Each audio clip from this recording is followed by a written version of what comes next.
Students, now we will be starting with the second lesson of your My English 10th course book.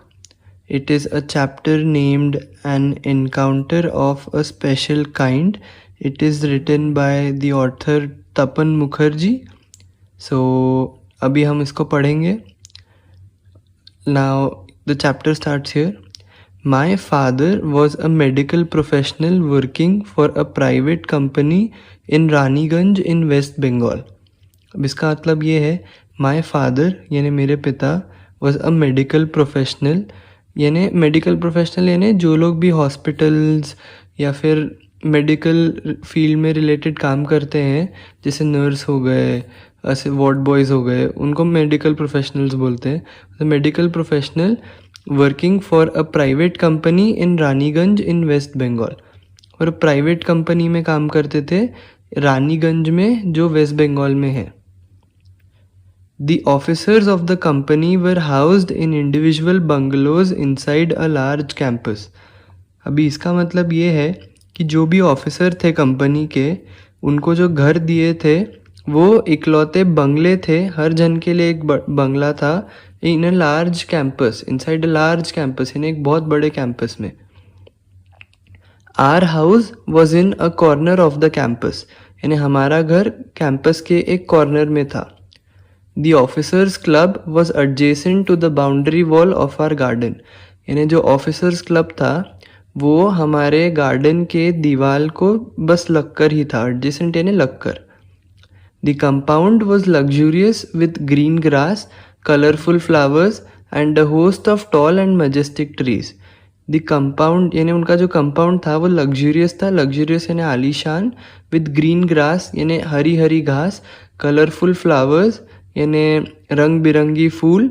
और बहुत सारे host यानी बहुत सारे ऊंचे और विशालकाय पेड़. The seasonal vegetables in the kitchen gardens of the households and the magnificent trees constantly attracted squirrels and many species of birds. A group of langurs had even made their den in an aswatha tree nearby.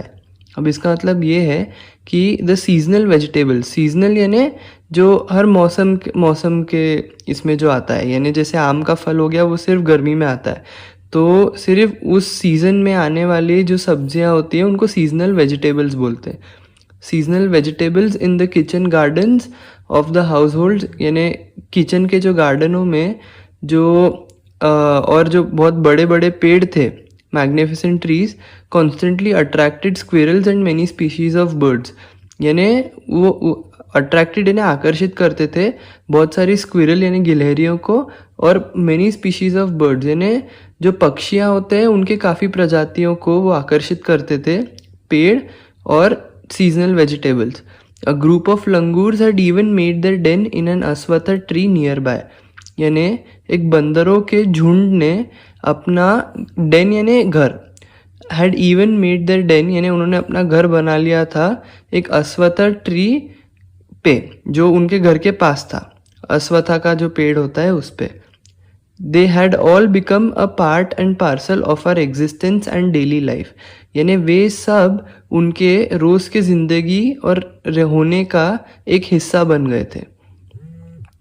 A small incident on a Saturday afternoon left a profound effect on me and unfolded before my eyes a whole new dimension to the wonders of God's creation. यानी एक small incident यानी एक छोटा सा हादसा Saturday की दोपहर को, afternoon, left a profound effect on me and unfolded before my eyes a whole new dimension to the wonders of God creation. यानी एक सैटरडे की दोपहर को होने वाले एक हादसे ने, जो ऑथर है तपन मुखर्जी, उस पर एक बहुत बड़ा बदलाव यानी इफेक्ट लाया और उस पे, और वो उसके आंखों के सामने एक पूरा नया, अ होल न्यू डायमेंशन यानी एक नया डायमेंशन दिया to the wonders of God's creation. यानी भगवान ने जो जो चीज़ें बनाई हैं उनको गॉड्स क्रिएशन बोलते हैं. यानी to the wonders of God's creation. It was a few days into the puja vacation. यानी थोड़े ही दिन हुए थे उनकी जो पूजा की जो छुट्टियां होती है उससे चालू हुए. Just like for any other child, the holidays provided an opportunity for me to become engrossed in various magazines and storybooks published specially for children in the festive season. यानी हर हर दूसरे बच्चे जैसे छुट्टियाँ जो छुट्टियाँ थी provided an opportunity for me to become engrossed in various magazines and storybooks. यानी छुट्टियों ने जो लेखक है तपन मुखर्जी उसको एक मौका दिया कि वो एनग्रॉस्ड यानी पूरे मग्न हो गए थे various magazines and story books यानी पढ़ने में बहुत सारी मैगजीन जो आती है और जो कहानियों की जो किताबें आती है published specially for children in the festive season यानी वो कहानियों की किताबें और वो मैगजीन जो केवल बच्चों के लिए फेस्टिव सीजन यानी जो त्योहारों का जो सीजन होता है उसमें जो आती हैं उनमें जो लेखक थे वो मग्न रहते थे छुट्टियों में हर दूसरे बच्चे जैसे.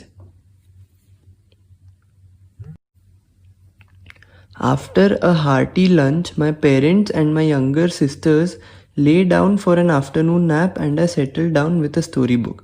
यानी पेट भर के खाना खाने के बाद मेरे माता पिता और मेरी बहनें छोटी बहनें हम वो सब लेट गए दोपहर की नींद के लिए and I settle down with a story book यानी मैं बैठ गया एक कहानी की किताब के साथ.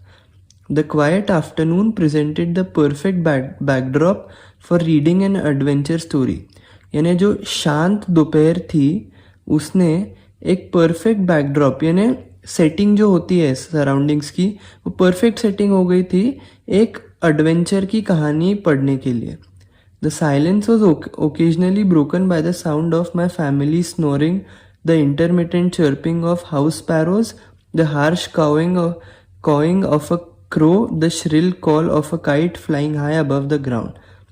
यानी the silence यानी जो शांति थी वो काफ़ी बार टूटती थी यानी या तो उनके परिवारों के नींद के खराटों से यानी जो बीच बीच में बहुत देर रुकने के बाद जो स्पैरो बर्ड होती है स्पैरो बर्ड चिड़िया जो होती है वो जब चर्प करती है वो जब पक्षी चर्प करते हैं उससे the harsh calving of a crow यानी जब कौवा काव काव करता है उसे कॉविंग बोलते हैं. The shrill call of a kite flying high above the ground यानी काइट एक पक्षी होती है जो बहुत ऊंची उड़ती है वो आवाज़ करती है तो एक काइट की आवाज़ जो बहुत ऊपर उड़ रही थी ज़मीन से. मिनट्स टिक बाय यानी काफ़ी मिनट हो गए. I became deeply absorbed in the book यानी लेखक ये बोल रहा है कि वे बहुत मग्न हो गए किताब में. Suddenly I heard a group of street dogs barking furiously in the distance यानी तभी उन्होंने सुना कि जो स्ट्रीट डॉग्स यानी जो सड़क पे जो कुत्ते होते हैं उनका एक ग्रुप वो बहुत जम से बार्क कर रहा था एक थोड़ी सी दूरी पे. I chose to ignore the commotion thinking that the pack of dogs might have cornered a hapless pig. Hapless यानी अनफॉर्चुनेट और कमोशन यानी बहुत सारा आवाज़ और जब बहुत सारा आवाज़ और कन्फ्यूजन होता है उसको कमोशन बोलते हैं. तो लेखक ये बोल रहा है कि उसने डिसाइड किया कि वे ध्यान नहीं देंगे क्योंकि उस कमोशन पे कि उन्होंने ये सोचा कि जो कुत्तों का जो झुंड था उन्होंने एक हैपलेस पिग यानी एक अनफॉर्चुनेट जो पिग होता है उससे पकड़ लिया होगा और उस पे वो भौंक रहे होंगे. But soon the barking became louder and more aggressive and the alarm cawing of a flock of crows added to the cacophony. अब कैकोफोनी का मीनिंग आपको याद रखना होगा. कैकोफोनी यानी लाउड हार्श नॉइजेस यानी बहुत ऊंचे और बहुत यानी जो आरामदायक आवाज़ें नहीं होती हैं जो बहुत हार्श होती हैं उनको कैकोफोनी बोलते हैं जो बहुत ज़्यादा आवाज़ होता है. तो बट सून यानी धीरे धीरे भौंकना और तेज़ हो गया और ज़्यादा अग्रेसिव हो गया. And the alarm cawing of a flock of crows यानी वो अलार्म कर रहे थे इसने ऐड कर दिया किसको कैकोफोनी को.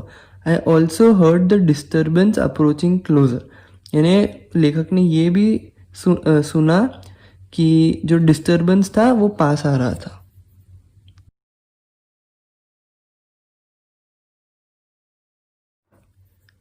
Curiosity got the better of me. Curiosity यानी कुछ जो मालूम नहीं रहता है उसे जानने की चाहत वो लेखक पे भारी हो गई। Leaving the book aside I rush to the veranda to see what was going on. यानी वो जो लेखक थे वो किताब छोड़कर वरांडा चले गए कि देखने के लिए कि क्या हो रहा है। I glance towards the roof of the club house and saw something horrible. यानी उन्होंने ऊपर देखा छत के तरफ, जो क्लब हाउस की जो छत थी, रूफ थी उसके तरफ, और उन्होंने बहुत कुछ हॉरिबल यानी बहुत गंदा कुछ देखा। A big male langur, apparently the leader of its group, was holding a baby langur in his hands and mercilessly biting it all over with a definite intent to kill it। यानी एक बहुत बड़ा mail बंदर, apparently the leader of its group, यानी वो हो सकता है कि वो उसका जो बंदरों का झुंड था उसका वो लीडर था। वॉज होल्डिंग अ बेबी लंगूर, यानी उसने एक छोटे छोटे बच्चे बंदर को पकड़ रखा था इन्हें उसके हाथों में, और वो बेरहमी से, मर्सीलेसली यानी बेरहमी से उसे चबा रहा था, काट रहा था, और उसका इंटेंट क्या था? With a definite intent to kill, यानी वो इसी आशा से कर रहा था कि वो उसे मार डालेगा। The helpless mother of the baby and other lesser members of the langur group were scattered on the roofs of the buildings nearby watching the baby being killed. यानी उस बेचारे छोटे जो बंदर था उसकी माँ जो हेल्पलेस थी, यानी वो कुछ मदद नहीं कर पा रही थी, of the baby and other lesser members, यानी जो दूसरे जो मेंबर थे जो बंदरों के झुंड के, वे अलग अलग छतों पे स्कैटर्ड थे। स्कैटर्ड यानी इधर उधर बैठ के देख रहे थे वो दृश्य जहाँ वो छोटा जो बंदर था उसे मारा जा रहा था। I recalled the terrible custom in the animal clan according to which a dominant male usually does not allow another male baby और adult to survive within its group.